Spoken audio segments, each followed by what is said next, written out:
Welcome to the True Skin Experts Podcast, your trusted source for clear, science-backed information on skin health and beauty. Presented by American Society for Dermatologic Surgery board-certified dermatologists, the episodes break down topics from skincare to medical dermatology and cosmetic procedures, so you can feel confident in your skin health decisions. Whether you're managing a skin condition, exploring cosmetic options, or just curious about the best skincare practices, we're here to empower you with expert advice, one episode at a time.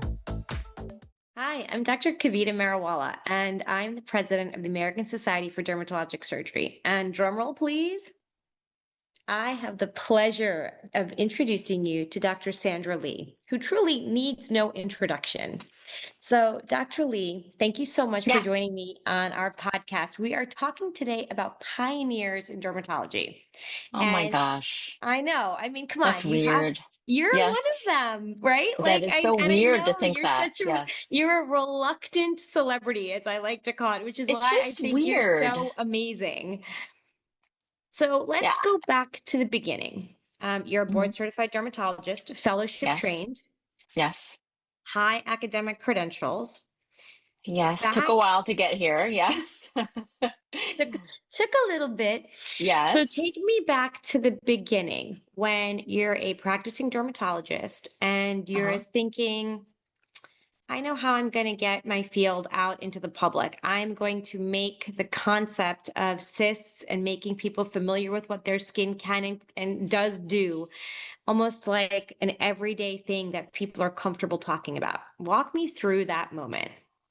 Well, I don't think I had a moment that I was made me think like this is what I want to do. I mean, I did not have this dream to become Dr. Pimple Popper, and I really wasn't into popping pimples. I really wasn't into. I removed maybe a couple of cysts a year, really, you know. My practice was really cosmetics and dermatologic surgery. I really love surgery. I mean, that's really my what I love to do, work with my hands, and my fellowship allowed me to really expand on that. You know, I got You to do a trained lot in of a like high class yes, place. Yeah. yes, with the Dr. Fitzpatrick, and so we had all the new lasers, all the lot, you know, like many that were nobody else had really at the time, and but I also got to do a lot of cosmetic procedures such as liposuction, upper lower bluffs, lower face facelifts. Many different things that I didn't really get to see during my training. And so, and I think one of the big things I take from that is the tumescent technique that Yeah. I really think that everyone should learn that. Just to be very comfortable using that.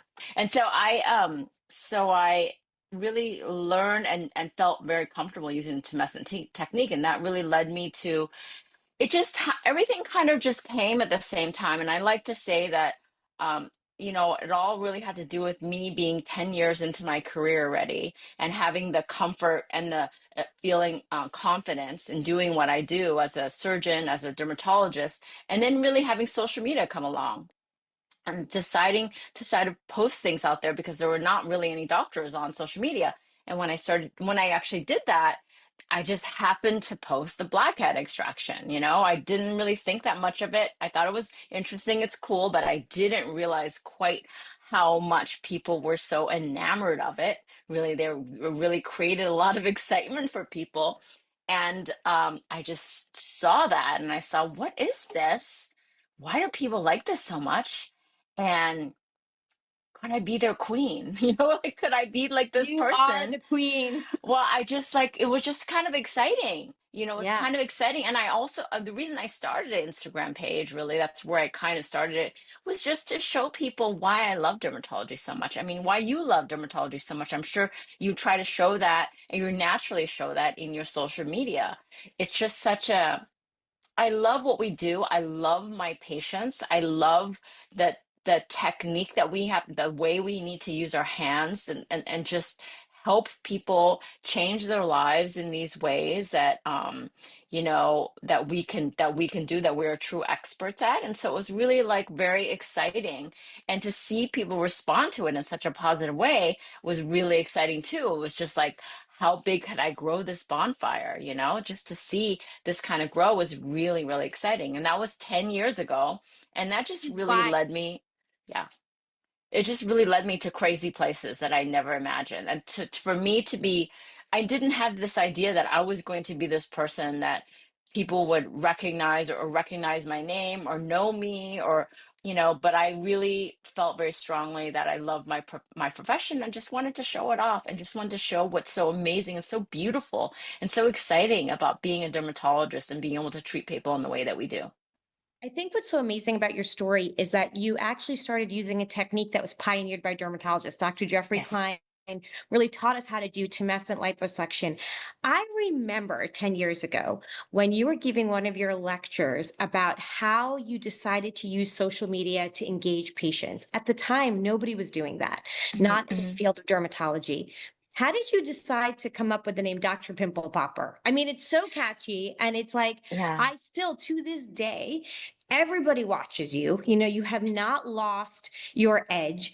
How you educate has actually been timeless, which is fascinating because to stay Yes. in that It is realm for fascinating. a decade in social Stop. media You're is scaring me. no, but I mean, Yeah, I no, I'm but not yeah, jinxing I anything. I get it. mean, I you are, get it. you're the I get it. queen.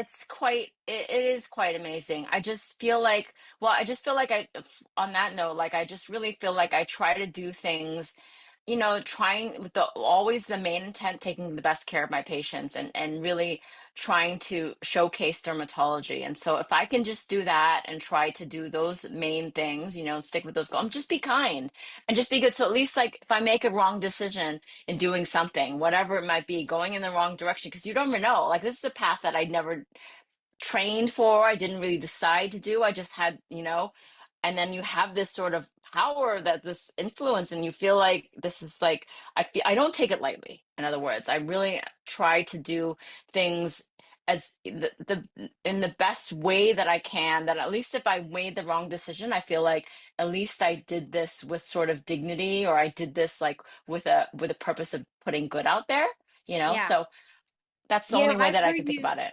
I think one of the things that I admire about you so much, you know, I'm lucky to be able to call you a friend. We've been on panels together, is that you bring your true authenticity, right? Like you are a well-trained dermatologist. You are the best of us.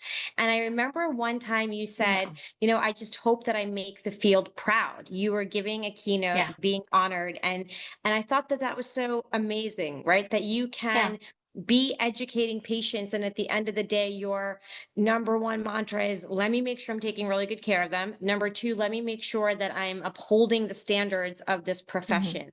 Walk me a little bit through, you know, how do you keep that centered? Because it's really easy to get seduced by all of the trappings of being a Yeah. celebrity, of being as famous as Yeah. you are. And yet you're like the kindest, nicest person, and you always have been.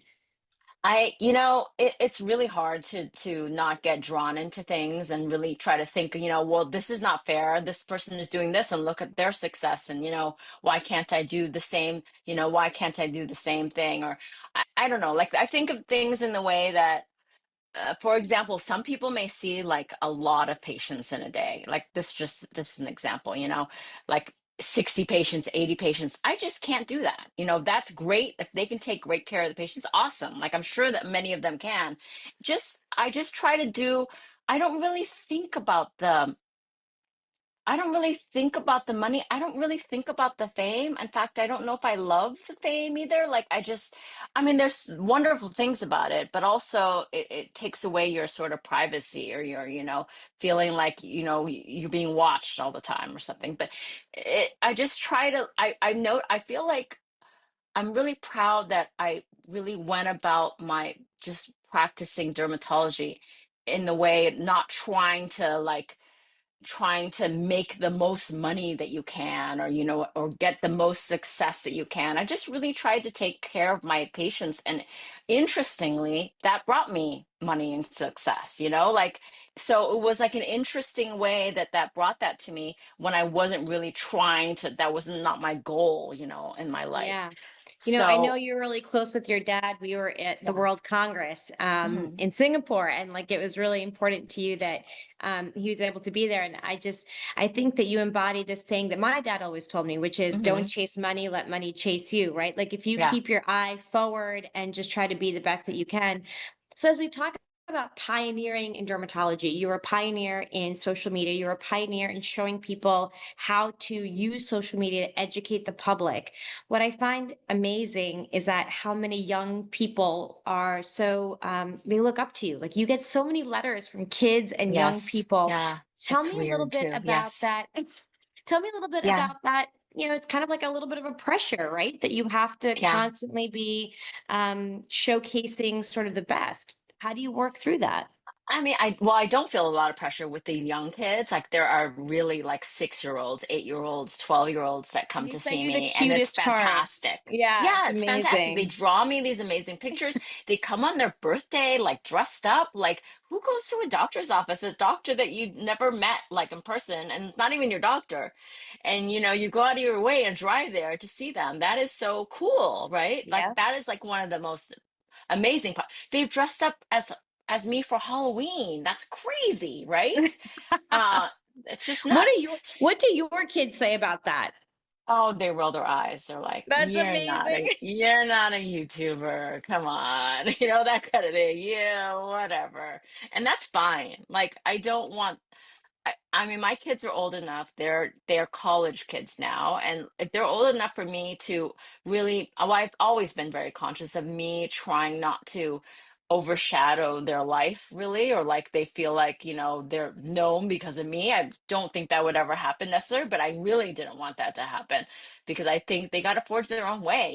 You can't feel like you have somebody else that is trying to take the spotlight from you. I want them to have the spotlight.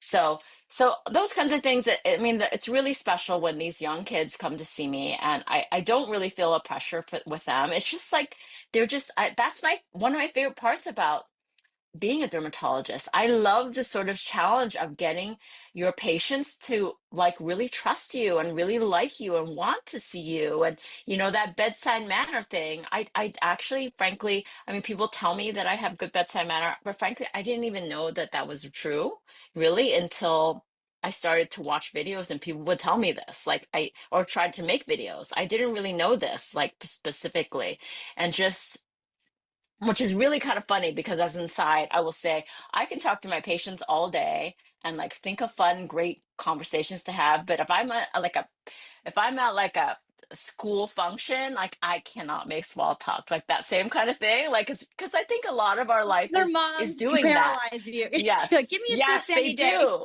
Yes, they do. I'll talk to a person with a cyst any day. Yes. Now, if you had to think about, I'm going to ask you three sort of fun questions. If you Okay. had to think about your most favorite celebrity who has come up to you to Uh-huh. say, "Oh my gosh, I watch your show," who would it be? Because I know Um, Congress people have Yes, been yes, enamored by you. yes, and that which was also amazing in itself. But I feel like it's just that you never know who is a popaholic. Like you never know. I feel like there's always a friend, like a big friend group. There's always going to be somebody in there, and you never know who it is. It's really unpredictable. You can't really like point them out. So it's always really interesting to me to find out who is. Gwyneth Paltrow has DM'd me certainly, and I think she actually put Dr. Pimple Popper in her like opening episode of like I think she had a series called The Politician, and Amazing. I'm in like the opening the season premiere. So I mean And you were the at guy's Jeopardy watching my Clue. videos. You were at Yes, Jeopardy I was Clue. on I'm on the opening of like The Simpsons. So it's just really cool that it's just sort of absorbed into the zeitgeist of Yes. everything. Like it's so interesting, and it's so nice when somebody is a popaholic just because it can break the ice, can really make you. It's like they already kind of know who you are, which is also freaky too, but they already kind of know. I mean, like you understand that, like we think we know who Gwyneth Paltrow is, or whomever, like Selena Gomez, or all these people, but like they actually know something about me too, which is very weird. Right. Crazy. Yes. So I would say I, like I would say Gwyneth Paltrow, that's pretty cool actually. But there's a bunch of them, they all like they're just all over the place. They could be a football player, they could be a politician, they could be an they could be actor, you know, it could be president of the yeah. United States. Yeah, I you bet never you the know. Right, presidents of the right. United States have Yes. watched you. Yes. I'm just saying that's pretty I cool. mean, it could have been the Queen of England. I wanted to ask her at one point, but you know, people kind of put a block on that. Like I wasn't allowed to ask. So I'm gonna say a hard yes on that. Just yeah. I have a Yes, I feeling. think so. Yeah. What do you think, if you had to look back, was the hardest case you've done? Now you tackle some pretty big cases on the Right. show. And, I know that part of it is that you are able to do some of these services for people who don't have access, who've been turned Yeah. down by others. So really, as much as it's interesting to watch, what you're doing is a true service for these patients. And I think that genuine care is what comes through the TV screen. As a Mhm. surgeon, though, I mean, we have cases that we do and we're like, oh my gosh, looking back, I can't believe I did that. Yeah. Have there been one or two that have stuck out to you that you're like, wow, Absolutely. oh yeah? Yes. Okay, Yeah. tell I me. mean, they're very they can be very challenging. I mean, if I look back on my life, I didn't really plan to have to be doing these big cases like this, Yeah. I you mean, know, some of as those a cysts are dermatologist, like right? intense, they're deep, Yes, some of or those lipomas. lipomas can be quite big. Yes. Yeah, Those are I the have ones seen that can those. grow. Yes. Yeah, And so it's stressful for me because I don't take it lightly again. Like I feel like like it's sort of on my shoulders like I'm the only one there that is doing this, yeah. and And you're being if filmed, which something is were to also very, yes. yeah, Yeah, stressful. there's a big word. I mean, certainly because you're being filmed, there's at least three cameras on you. There are microphones everywhere. You know, you are doing this. You're really treating a patient, which is stressful. This is a big case that is stressful enough. They're awake. You have to manage them and their Yeah, comfort level as they're awake. You know, and you have to they've flown in from across the country to see you at this moment. So there's a lot of pressure on you know me to do the right thing and me to right. do and there's a pressure also that is different because you now have pressure.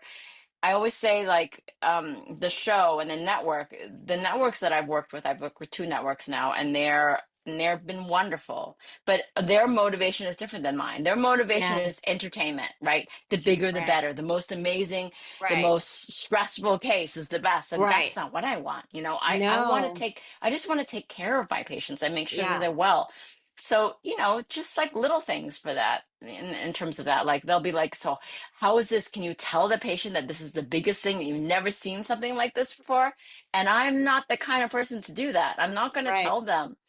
I tend to be much more, positive, and certainly I have to feel confident in what I do to be able to do it. So yeah, it is not easy, and it is very stressful, and I don't take it lightly. And I think that we've had when I look back, it's really shocking to me how many episodes we've had over 100 episodes, and we have had I would say probably about 350 cases that I've done, for the show, and so that is a lot of That's a lot. patience, a lot of over years of doing this. So And they're all big, huge it's cases. They're a not like lot run of of the them mill. are So big, that's huge even, yeah, cases. Like the biggest thing I've ever seen that I remember with TLC, that was like every season they would always be like, okay, is this the one that we can say, this is the biggest that I've ever seen? And I'm like, well, when's this gonna end? When am right. I gonna when And you're is like, I it gonna also be the don't want to biggest? keep doing the biggest I've ever Yes, seen. Like, that's yes, I stressful. don't, but I get it. I want to help these patients. Yeah, I'm so lucky that I get to do that. And then I get to do it in a way. The other pressure that I have with the show and with doing these is that pressure just as a dermatologist representing, I feel like in a way that I represent us, but also representing our specialty compared to other surgical specialties. yeah, Because what we yep, do is quite unique, the way in which we treat these patients. Even when I used to do facelifts, that was under local anesthesia using yeah, tumescent technique often, and doing lipo and doing these big cases. There are other surgeons in other specialties who are not going to believe that this can be done and that this yeah. is indeed the safest way to do this type of case. I think, as as a physician, to me, that's been one of your greatest impacts, as a TV personality, but as a doctor, to be able to really show people that you can do this while patients are awake, and then trying to understand that you have to almost entertain them while you're doing Yeah. it, keep them calm, regardless of what's going through your own head, and Yes. always be looking, where's the anatomy? I mean, I saw an episode where you were doing a gigantic lipoma, and I was like, oh boy, we're in there, and Yes. and knowing what those risks are, being super impressed at how calm you stayed, knowing that like I said before, you do represent so much of the best of us.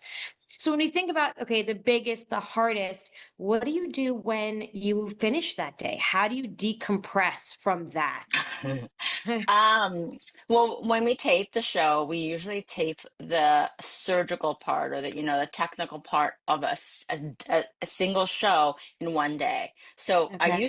I started with 4 cases in an episode and then went down to 3 because I was working till 8 p.m. And as a Yeah. derm surgeon or dermatologist in general, I never worked until 8 p.m. I turned into a pumpkin.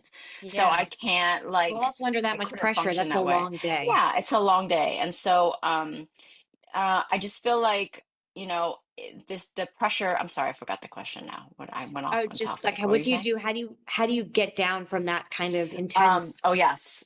How do I decompress? I don't know. I just think that like I usually do 4 days in a row and so we do 4 episodes in a row. And so I just try to pace it out as best. I try to prepare as best as I can so that I don't have to worry and stress or like, because one of the hardest things to do is really to tell someone face to face who's flown out to see me and as the thought that I'm the only one that can treat them, Yeah. that they're potentially getting this treated for free, that this is like, otherwise that was the one maybe Yeah. deterrent from them to get this done, and then to say no to their face, right? That Right. is Because like you're the their one of the last hope most in some terrible ways. things for me to Yeah. do. So I really have to prepare in all ways that I can.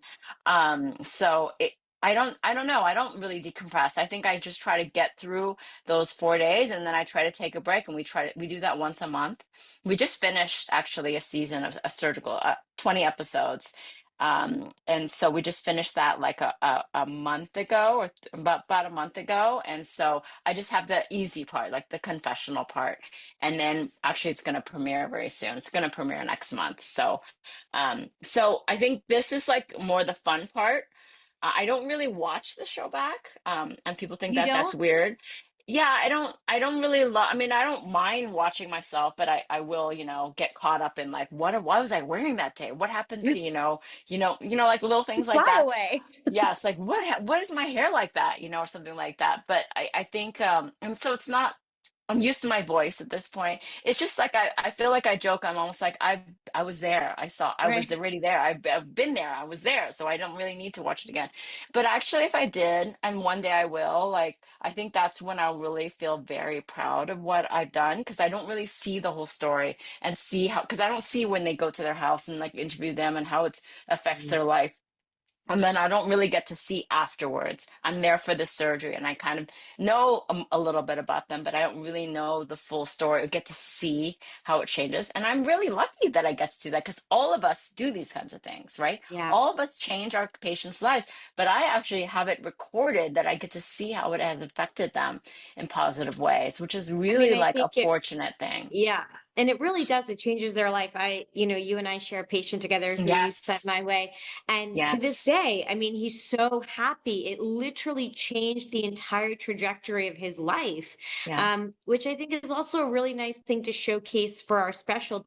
That we're not just, as much as it's a tongue in cheek, like, okay, Dr. Pimple Popper, but you really do change how people perceive themselves and how important that is. And I really commend you for that. But I So you're didn't tell saying, you about Dr. Pimple Popper and where that name came oh yeah, from. you never told me. Um, it came by accident, but it was really kind of, yeah, I never told you. Yes, that's what happens in my life. I just go off on subjects. But I think Dr. Pimple Popper, the name came because I actually went on Reddit and I was trying to figure out because I found out that there was a community of popping on Reddit and I wanted to post my videos there because I thought, oh my gosh, I could post it to this forum of people that really like this stuff for some reason, and let me figure out why this happens. And I posted it and I didn't know what Reddit was exactly, but I did notice that everybody has a made up name. So I thought, well, what am I going to call myself? I'm from the Seinfeld generation. There's Pimple I Popper was just gonna MD, say, yeah. and that was taken, I think. And so I took Dr. Pimple Popper, and there we go. And that was really kind of a wonderful thing that I did because it was so catchy that people, remember it in a way as opposed to just me having my name, Dr. Sandra Lee. So I think that that really kind of caught on. It's very catchy that way. I also think it made you more human, right? Like in some ways, it just showcases that Mhm. you're not taking yourself that seriously, except that then when you tune in, Yeah. you're like, oh my God, what she's doing is so serious that it's kind of amazing. So we were talking about where you see yourself 5 years from now. Do you think you'll still Yeah. be doing this show? Do you think you'll be doing as much surgery? Do you think the Well, robots are going to be doing it for us? yeah, I mean, I would be interested in hearing like what you think is going to be happening in 5 years. I do think that there's a lot of change going on within dermatology, within medicine in Yeah, general. I And agree. so we don't really know, just in life. I mean, even my kids, I wonder like what's going to happen in 5 years for them. Like how is the world going to be different? I mean, 5 years ago, it was much different than it is now, with AI and all this kind of Yeah. stuff going on. So I don't really know. I mean, I don't think I can. I think that life has taught me so far that I can't really foresee and predict things. I just kind of have to go with the flow and see what I can do best in the world that is presented to me, and just try to find joy in it, find joy in the things that you like to do. And I think I find joy in helping patients.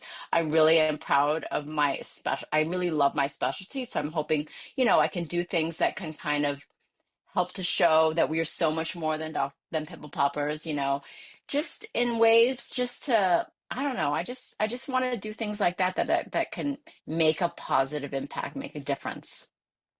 I think you really have pioneered how we are portrayed in the media.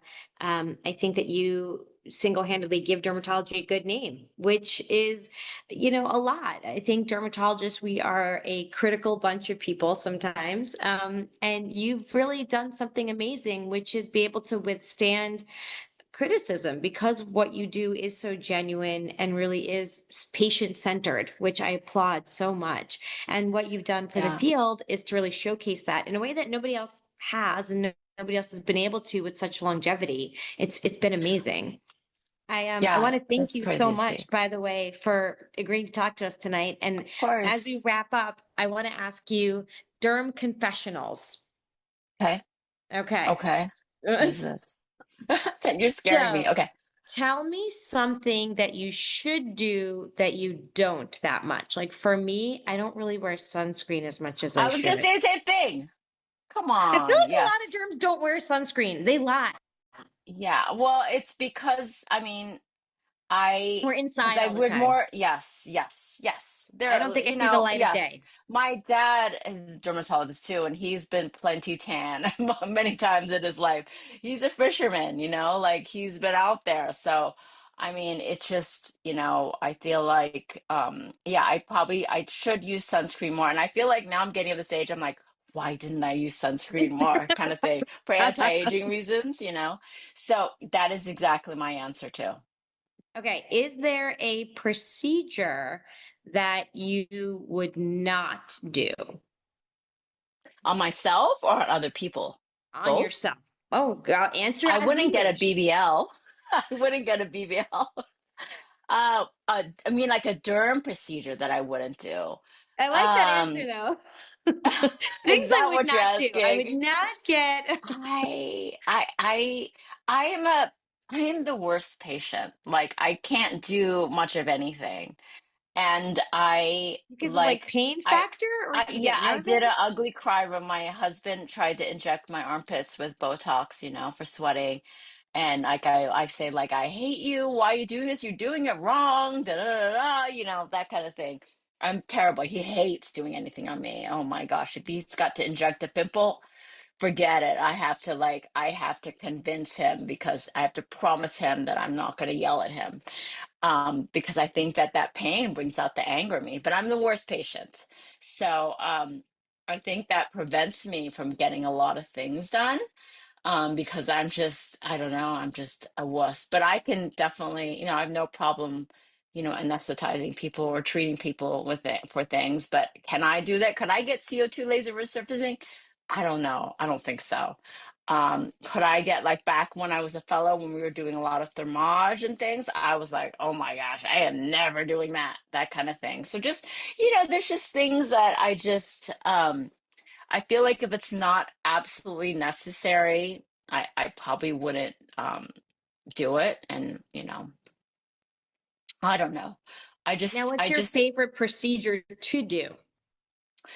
I love to do surgeries. I mean, I just love to sew. I You like love to work cysts with more my than hands. lipomas, or I mean, I love a perfect virginal, never been touched cyst, that kind of thing. And not on the back. I don't love the ones on the back. I love a good lipoma on the arm, because those are easy to pop out.